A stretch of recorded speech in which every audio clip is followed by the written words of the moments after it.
سڵاو لێبێم کاتتان باش بەرنامی ڕووماڵی هەفتەتان پێشکەش دەکەم دوای بێنەوە بەردێکی زۆری لایەنە سیاسیەکان دوجار سەرۆکی نوێی پەرلەمانی عێراق هەڵبژێردرا. سەرۆکی پەرلەمانی عێراق لە کاتێکدا بوو کە پێشتریش لە دوای پرۆسی ئازادی عێراق یەکەم سەرۆکی پەرلەمان بووە لە عێراقدا. پرسیارەکە ئەوەیە لە دوای هەڵبژاردننی محمود بەشەدادنی وەکو سەرۆکی ئەنجومەنی نوێنەرانی عێراق چی لاوکێشە سیاسەکانی عێراق دەگۆڕێ بەتایبەتی و پەیوەندی بە تێپەڕاندنی ئەو پرۆژە یاسایانەوە هەیە کە ڕاهەندی نیشتیمانیان هەیە. ئایا دەتوانێت ڕۆڵێکی یەکلایکەرەوە بمینێ یاخود ئەمە بە هەمان شێوەی پێشوو دەوەسێتە سەر بابەتی زۆرینە و کەمینە؟ لەم لێوەندەدا ڕۆڵی چی دەبێت لە چارەسەرکردنی کێشەکانی نێوان هەولێر و بەغدا؟ ئێمە دەزانین لە دوای دەست بەکاربوونی لە یەکەم لێدوانیدا ئاماژەی بەوەدا کە ئەو دەتوانێت ڕۆڵێکی باش لە چارەسەرکردنی ئەم کێشانە بەتایبەتی لە بابەتی موچەت ئابگێڕێت. ئەمەمانە دەکەمەوە وەڵامی زیاتر لە میوانەکەم بەڕێز کاکدانە جەزا ئەندامی خولی پێشی پەرلەمانی عێراق. کاکدانە سپاس بۆ ئەم دەرفەتە. سپاس بۆ جەنابتان مەمنون. هەڵبژاردننی سەرۆکی پەرلەمانی عێراق لە دۆخێکی ئاوادا بۆ گرنگە. سلااو ڕێزم بۆ جەنابەت کاگەرسەران بۆ بینەرانی کەناڵی سلێمانی. تاوان گرنگە لەبەروی کە ساڵ چەند فترێگە بێ پەرلەمانی عێراق بەبێ سەرۆک بووە. لە عێراقیشا ئەو دەراویشتە سیاسی کە هەیە دابەژبوونە بەسەر مکەوناتەکان، ینی عێراق لەسەر بنەمای تەوازن و تاوافق و شەڕەکە دروست بووە کە بێت تەوازن لە پۆستە پولەکانە و لە ڕۆڵەکان هەبێ. بە حکمەوەی کە پۆستی سەرۆکی پەرلەمان بۆ سونەکان بوو بەوەی کە شاغر بوو کەسی لێ نەبوو، ئەمە کاریگەریەکیەوە بوو کە هەندێک یاسای گرنگ تێنە ئەپانێرنا لەبەرەوەی کە ناڵێن کە ئەمە استیغلالیە موقفەکراوە کە سەرۆکی پەرلەمان لێنێ سونەیە یا کە بڵێن سوئی سوادیان لێوە کردووە یان بە هەلیان زانیوە. بۆیە نەبوونی ئەو کەسە لەوێ وای کرد کە هەندێک لە یاسا تێنەپەڕێنێ، هەندێک لە وەزیر لێ پێچینەوە لێ نەکرێ، هەندێک گۆڕانکاری لە حکوومەتان نەکرێ. ئێستا قۆناغی دوایەوەیە کە ئەرشێکی گرنگ لەسەر مەشەدانی 76 ساڵ چۆتە سەرشانی کە بێ لەم قۆناغەیە کە تقریبان ساڵێکی ماوە لەم ساڵە بتوانێت چەند یاسایکی گرنگ تێپەڕێنێ. لەوانەیە یاسای باری کەسێتی، لەوانەیە یاسای لێخۆشبوون لەو کەسانێک کە لە زیندانان کە زۆری بە هەزارانی سونەن، یاسای تەعویزی ئەرز و ماڵ و ئاوی و مەنتیقانەی کە لە ڕێژەمی باسە شوێنەکانیان داگیر کراوە بەڵێ لەگەڵ لە هەندێک گۆڕانکاری کە لەوانەیە حکوومەتی شاسوودانی بی بەشەدانی دەتوانێت بەتەنها یاخود لایەنێکم پێویستی بە هاوکارەکانی نابێت بۆ تێپەڕاندنی پرۆژە یاسایانە، ینی ئەمە موهیوایە لەسەر شانی مەشەدانی هەڵبچنرێت منطقیە؟ ناخۆی ئەمە هیوانیە مە تەحەدایە باشە چەند تەحەدایکی بەرەو ڕووە، بەڵام باشە لە پەرلەمانی عێراق بابەتەکان بە دوو ئاڕاستە ڕوات. ئاڕاستەیەکیان ئیتیفاقی سیاسیە باشە کە ئەو اتیفاقا بێتوانرێ ئەو ڕێکەوتنانە یان ئەو یاسایانە تێپەڕێنرێ.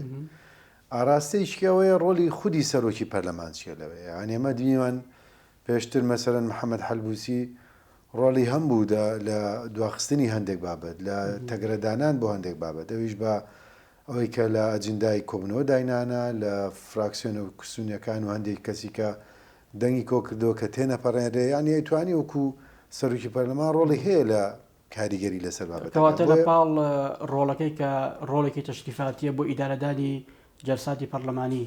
مەشەدانی دەتوانێت ڕێگە چارێکی باش بۆ تێپەڕاندنی ئەم پرۆژە یاسایانی کە ئاماژەت پێ کرد؟ ئەزانیت چۆنە ڕۆڵێکی سەرۆکی پەرلەمان ڕۆڵێکی تەشریفاتی نییە، ڕۆڵێکی لە ڕووی ئیدارەدانی سیستمەکەەوە. ئەزانیت چۆنە سەرۆکی پەرلەمان جگەلەوەی ئیدارەی جەلساتەکە باش جگەلەوەی کە با بڵین نوێنەری هەموو پەرلەمانی عێراقە ڕوونا پۆستێکی سیادی گەورەشە، ئەنیشە لە سێ پۆستە سیادەکەی لە عێراق. بۆیە قەڵەم و وتەی سەرۆکی پەرلەمان لە ناو پەرلەمانە و لە دەروی پەرلەمانیش جێی بایەخە و جێ گرنگیە. بەڵام دووبارە لەم هەندێک بابەتێ لە ناو پەرلەمانە کە بە دەنگدان تێپەڕێنرێ ئەگەر ڕێکەوتنی لەسەر نەبێ ڕۆلی سەرۆکی پەرلەمان هەیە لەوێ چۆن بتوانێت بەزیرەکانە کلێنێک بۆ دۆزێتەوە تێپەڕێنرێ یا کلێنێک دۆزێتەوە تێنەپەڕێ. ئەمانە هەیە وە خودی کەسایەتی بەشەدانی ئەمە لێ چاوەڕوان دەکرێت بتوانێت ئەم هونەرە بەکاربهێنێت. من تەسەورم وایە مەشەدانی بە پێی ئەو عیلاقەی کە لەگەڵ شیعەکان عیلاقەی باشی هەیە، باشە بە تایبەتی لەگەڵ مالیکیە کە ئێستا گەورەترین هێزە لە پەرلەمانە لە دوای تەبعاً کاریگەری سەدرەکان مالکیە کاریگەری زۆری هەیە لە عێراق و لە پەرلەمانە بەجددی ئەو نزیک بوونەوەیکی زۆری هەیە و پاڵپشتی زۆرەکە ئێستا محەممەد حەلبوسیش تا ڕادێک چۆتەوە جەبهەیەوە طبعاً محەممەد حەلبوسی بە حیاتی نێویست مەشەدانی بێ بە سەرۆکی پەرلەمان ئەسڵە نێویست کەس بێ بە سەرۆکی پەرلەمان دوای خۆی ئێستا ئەم خولی داهاتوو لە دوایەوە خۆی هەوڵباتەوە جینا نێویست بۆم خولی پەرلەمانیە کەس شوێنە بگرێتەوە بەڵام ناچار بوو لەبەروی کە زۆرینەیەک نادۆزرایەوە یەک و لەبەروی کە منافسیی گەورە دروست بوو ئەویشەوە بوو سالم عیساوی کە هەر خەڵکی ئەنبارە ئەو پێقبوڵ ناکرا بێ بە سەرۆکی پەرلەمان کە بێ بە منافسی ئەو لە ئەنبار بۆیە مەجبور پەنابر بۆ پاڵپشتیکردن لە مالیکی و لە مەشەدانی پێکەوە کە بڕوان تێپەڕ کەواتە چوونی مەشەدانی وەکو سەرۆکی نوێی پەرلەمانی عێراق ئەوەندەی بە هاوکاری شیعەکان بۆ ئەوەندە بە هاوکاری سونەکان نەبووە بۆ چونێکی وا هەیە ئێستا بڵێ زۆرتری ئەتوانی بڵێ سەرکەوتن لەم پرۆسەیە سەرکەوتن بۆ شیعەکان بووە تەنانەت خودی محەممەد حەلبوسی کامی کردووە ئەوانەی کە مەشهەدەکە بینن بە هەنگاوێگە بینن کە پاشگەزبوونەوەیەکە لە بەرنامە سیاسەکانی بۆ سونە نزیک بوونەوەیەکە لە ئێران و شیعە ئەم نزیک بوونەوەیە ئەم بەدەمەوە هاتنی شیعەکان بۆ سەرۆکی نوێی پەرلەمان وا دەکات پرۆژە یاساکانی داهاتووتر جۆرەك لە هەماهەنگی لەسەر بکرێت و تێپەڕێنرێت بەڵێ ئەوان ئێستا زۆرینیان بەدەستەوەیە بە تایبەتی یاسای باری کەسێتی کە بەڕاستی یاسایەکی قورسە تێپەڕێن لە عێراق چکە ڕەنگانەوەی مەزهبی زۆرتیایە و یاسای لێبوردن کامەش لێبوردنی گشتی کامەش یاسایە کە مشتومڕی زۆری لەسرە لەبەری بە هەزاران سونە لە زیندانان کە زۆربیان تەنها بە مخبیر ینی بەش ئیخباری سجن کراون هەر دیکی زۆریان بەیرهاب سجن کراون کە ئەسڵەن متهەمین بەوەیە ئەمانە داوای سونەکانەکە بکرێ بەڵام شیعەکە نانێ بۆ شێوە ڕەهەیە بکرێ ئەنێ بە شێوازێکی کە دەچوو پەنجە نێرم لەگەڵکەن بۆی ئەمە اینجا مەسلەی بەتەکی تاویزکردنی خەڵک ئەوانەی کە بەتایبەتی لە سنووری کەرکووک و مەندەلی و مووسڵ و ئەمەنتیقانە دیالە ئەوانەیە کە زۆربەی کێشەکان ڕوبەڕووی سونەکانە بێتەوە کە زۆری ئەوانە ئیراوە بە سونەکان لە سنوورانە ئەمانە تەحەداکی گەورە بۆ مەشەدانی دروستەکە لەگەڵ ئەوەشە من وایە بینم کە فشارێکی زۆریش هەم لە ناو عێراقا هەم لە دەرەوە عێراق خرێتە سەر مەشەدانی بۆی تێپەڕێنێ باشە مەشەدانی لە ماوەی کەمتر لە ساڵێکدا کە ئەم خولی پەرلەمانی عێراق تەواو دەبێت فریای هەموو ئەم پرۆژە یاسایانە دەکەوێت وڵا ئەبێ بکەوێ ینی بەوەی کە شیعە بەرنامەیان داناوە کە لەم چەند مانگەیە بتوان ئەوانە تێپەڕێن بە تایبەتی باری کەسێتی و تاویزەکە لەگەڵ محتەمەلە محەممەد شیع سوودانی بێ هەندێک گۆڕانکاری لە وەزارەتەکە بکە ئەوەش بۆ خۆی تەحەدایکی گەورەیە بەڵام ئەو دوو بابەتە ئەکرێ بەسەر مەسلەی بابەتی لێبوردنی گشتی ئەمێنێتەوە ئەو بابەتەکە سونەکان داخوازین بکرێ بەڵام بەو شێوازێک ئەوانیان کاکدانا هەرێک لەم پرۆژە یاسایانە وەکو لایەنە قانونەکەی پەرلەمان و خوێندنەوەی کە بۆ دەکرێت چەندێکی پێویستە ئەگەر تێپەڕێنرێت ئەوانە هەمووی زۆرینی دەنگ پێویستە زۆرینەی کاڵێن زۆربەستنە ڕووی کاتەوە کات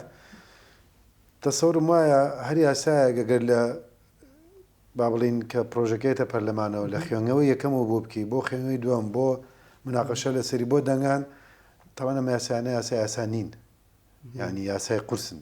من تەسەورم وایە ینی بە 6 مان کەمترین ینی 6 کەمتری نابێت زیاتر لە 6 مانگێت باشە پرۆژەی بە پارێزگابوونی هەڵەبجەیەک بەوە لەو پرۆژانەی کە لە چوارچێوەی ئیشکردنی ئەم خولی پەرلەمانە تەسەور دەکەی هەمان کێشە هەمان گرفت بۆ یاسایکی وەکو لێبوردنی گشتی دروست دەکرێت بۆ پرۆژە یاسایی بە پارێزگابوونی هەڵبجە دروست بکرێت من تەسەورم وایە مەسلەی هەڵەبجە زیاتر پێوەستە بە دەسەڵاتی حکومەتەوە ئەگەر حکومت بە شێوەیەکی باش پاڵپشتی لەم پرۆژە یاسا بکەوە بینێرە بۆ پەرلەمان باشە لە پەرلەمانە ئەو قورسی نابێت چکە خەڵکی زۆر پاڵپشتی و پرۆژەیەکە بە تایبەتی هەڵەبجەوەکوی سمبولەکرێ پارێزگای ناوکو سنوورێکی گەورە و بودجەیەکی زەخم و ئەو شتانەی لەوانەیە نەوێت چکە نفوس و جۆغرافیایەکی کەمتری هەیە بەڵام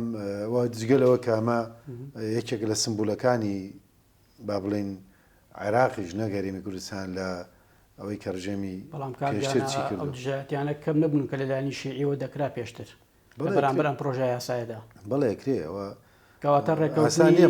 بەڵام حکومت ئەتوانێت باش بە شێوازێک پاڵپشتی لەمە بکە بە ئیتیفاقی سیاسیەوە تێپەڕێ یانیەوە لە چاو کێشەکانی بۆ یاسای باری کەسێتی و لێبوردنی گشتی و ئەو یاسانی کە باسمان کرد کەمتر تەحەدای لەسەرە ڕوونە باش کەواتە مەشەدانی بە دیوێکی تردا چ ڕۆڵێکی دەبێت لە چارەسەرکردنی کێشەکانی نێوان حکوومەتی عێراق و حکوومەتی هەرێم هەر لە یەکەم لێدوانی ڕۆژنامەوانیدا لە دوای دەست بەکاربوونی ئەوەی ڕاگەیان کە ئەو هەوڵێکی باش دەدات بۆ چارەسەرکردنی کێشەکانی فیدراڵی لە حکوومەتی هەرێم هیوای باشی لەسەر هەڵچنین واللهی ئەزانیت چۆنە من پێشتر وتم باش لە ناو پەرلەمانی عێراقا بابەتەکان زۆری بەڕێکەوتنی سیاسی تێپەڕێرەیەکینا وەکو کورد ئەگە سەیریکەی بەدەر لە ڕێکەوتنی سیاسی بۆ ئێمە ئاستەمانی لە ناو سێسە و ئەوەنە پەرلەمبیستنەوە پەرلەمانتار بتوانین زۆرینیە کۆکردنەوە سەر بابەتێک کە ئەسڵ خۆیان لەگەڵی نین بەداخۆیانی بەس بێدوانە تەسەورەکەی کاکدانە یعنی بێمەبنا بێت نا خۆی لە خودی محەممەد شیع سوودانی کەسێک نەبووە لە پرۆسی با بڵێن سیاسی خۆیان لە دوای 2023ەوە کە 2006 تا 2009 سەرۆکی پەرلەمان و دوجار لە کای سیاسیە ڕۆڵی هەبوو کەسێک نەبوو توندرە بێ لە ناحیەی ناشنالیزم ینی لە ناحیەی نەتەوەی بوو وەکو عەرەب بەڵام با بڵێن ڕەگەست پەرست نەبوو یان بۆ شێوە نەتەوەیە توندرە نەبوو لە نەتەوەیەکە بۆ شێوە ئاراستەیەکەوا بێ زیاتر مەیالی ئیسلام و نەتەوەی هەبوو بۆیە چاوەڕێکرێ ینی تەفاهمیشی هەبوو لە دوای بە تایبەتی 2014 بینی کارێمی کوردستان ماڵێکی کرابوو بۆ هەموو سونەکان کە لە کوردستانە پارێزرایی لێ بکرێن حمایە بکرێن و لە حملەکانی پێشووی لە 2006 ئەو حملەی کە لە نێوان شیع و سونە ئەو کێشە گەورانە دروست بوو کە خەڵکی زۆر لەوە کوژران و جیران زۆریان هاتن بۆ هەرێمی کوردستان کەواتە بە نسبەت کوردەوە خودی کەسایەتی مەشەدانی کەسایەتێکی باشە بۆ ئێمە هاوخواستە لەگەڵ خواستەکانی ئێمەدا من تەسەورەکەم متەفەهیمە و کەسێکە لەگەڵ هەرێمی کوردستانە پەیوەندێکی نۆرمالی هەیە ینی پێکدادانی قەت نەبووە بۆیە تەسەورەکەم بۆی سەرکەوتنە ئەگەر بتوانێت کێشەکانی نێوان هەرێمی کوردستان و عێراق بەرەو چارەسەر و کۆتایی بێنێ بە تایبەتی لەسەر مەسەلەی بودجە و لەسەر مافی هەرێمی کوردستان لە دەستوری عێراقا و هەندێک مادەی دەستوری و پشکی هێزی پێشمەرگە و تعویزی شەهیدان و تعویزی هەڵەبجە و تعویزی ئەنفال و ئەم بابەتانێکی هەیە کە هەمووی مافە من تەسەورەکەم بۆ سەرکەوت نەگە بتوانێت لایانی کەم بەشێک لەو کێشانە چارەسەرکە باشە ئەم کێشانە زۆری ماوە بۆ چارەسەرکردن کاکدانا ینی کێشەی نیوان حکوومەتی عێراق و حکوومەتی هەرێم لە دوای چەندین ڕێکەوتن و ئێستا هاتووتە سەرباری ڕاستە ینی ئەوەی کە لە وێنە عامەکەدا دەبینرێت تەسەور دەکەی بۆ ساڵانی داهاتوو کێشەی نردنی موچە و بوجە هەبێت وەڵی من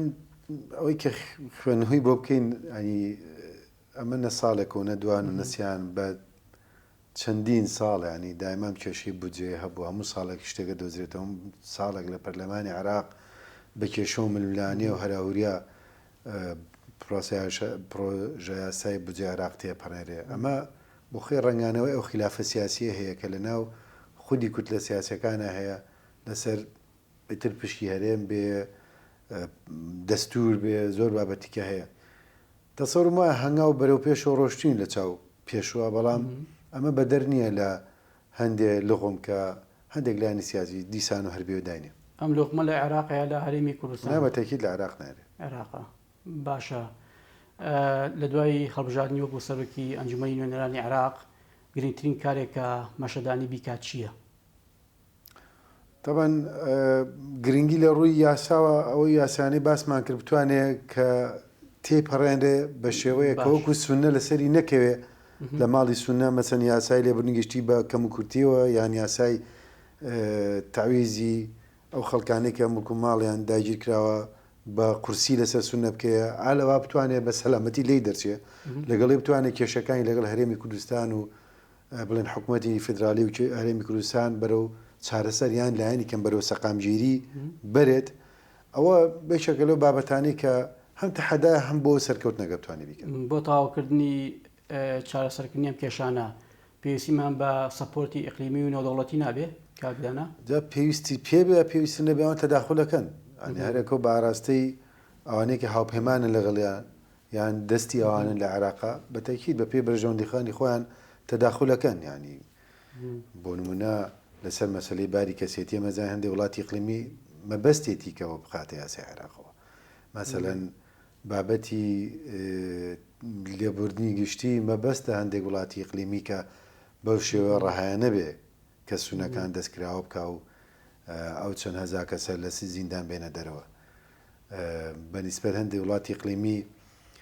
لەوانەیە پێخۆش نەبێ پەیوەندیەکی سەقامگیر و تەندروست لە نێوان حکوومەتی هەرێم و مەشهەدانی دەتوانێت ڕێگە بێت لەم دەستی وەردانی ئیقلیمێنە خۆیە ئەگەر هەبێت وڵا مێنێتەوە سەر ئەو قووەتەی کە لە پشتی مەشەدانیە ئەگەر قووەتەکان هێزەکان هێزی گەورە لە باشە قووەتە وڵای تاسە باشە بەزای لەگەڵ هەموو بابەتەکان لەگەڵ ئەبن یان ئەوان فشار لە مەشهەدانیەکەن مەشهەدانی لەگەڵ ئەوان بێ زۆر سپاس بۆ داناجەزا ئەندامی خولی پێشی پەرلەمانی عێراق لە فراکسیۆنی پارتی سپاس بۆ ئامادەبوونیت سپاس بۆش بینەرانی بەڕێز و خۆشەویستاتەوەرێکی دیکە و بەرنامەیەکی دیکە خواتان لەگەڵ